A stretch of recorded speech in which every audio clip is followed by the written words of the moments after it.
In this video, I will show you the 3 most important aspects of a muscle building meal plan. You will learn the secret to growing lean muscle mass without getting fat. So stay tuned.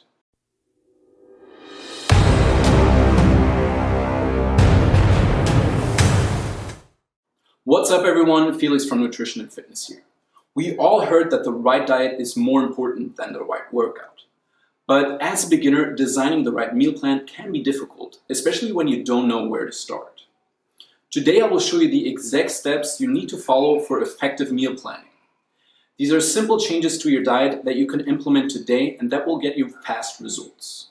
So the first and most important step is to create a calorie surplus. This means you have to eat more calories than your body burns regularly. I cannot stress this enough. Most beginners, especially skinny guys, just don't eat enough. If you don't give your body the building blocks to create more muscle tissue, you can train as much and hard as you want, but won't see any results. Now, when they hear the term calorie surplus or bulking, many people think of eating crazy amounts of food and eating ice cream all day. That's not what smart meal planning is all about. To make muscle growth happen, you only need a small calorie surplus. Usually 10 to 15% is already enough.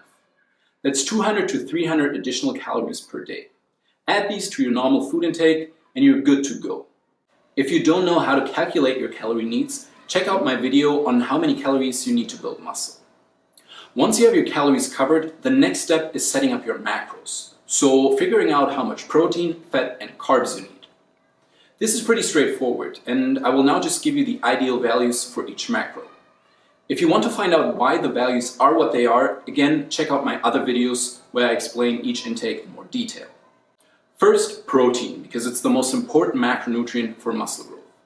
The ideal range of protein intake is around 0.8 to 1 gram per pound of body weight. This will make sure your body gets all the amino acids to repair and grow muscle after your workout. Next is fat, which should make up at least 15 to 20% of your daily calories. This value might be a little too low for some people and you can go as high as 30 to 35%. So the overall range of your daily fat intake should be between 15 to 35% of your daily calories. And lastly, just fill the rest of your daily calories with carbs. That's by far the simplest step. Now for experienced trainees, these calculations will be fairly easy. But I understand that for beginners, everything might be going a little too fast at this point.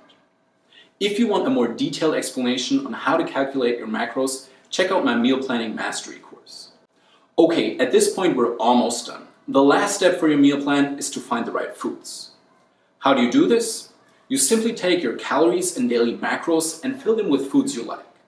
Designing your meal plan with foods that you like is critical to success. As the saying goes, the best diet is always the one you can stick to. I could tell you to eat rice and chicken as much as I wanted, but if you don't like them, you won't eat them.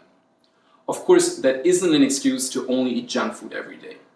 My general recommendation is to dedicate 80 to 90% of your diet to traditional clean and healthy foods. For example, lean meats, vegetables, whole grains, and so forth. The remaining 10 to 20% can come from whatever foods you like, as long as they fit your total daily calories and macronutrients. This makes sure you get all the nutrients your body needs, but still have 10 to 20% of your calories to play around with however you like. What you have to understand is that your body does not analyze individual foods, but your diet as a whole. You don't need to worry about some chocolate here and there, as long as it doesn't completely throw off your calorie balance. And that's pretty much everything you need to know to set up an effective muscle building meal plan. Have a small calorie surplus in place, calculate your macros, and find the right foods.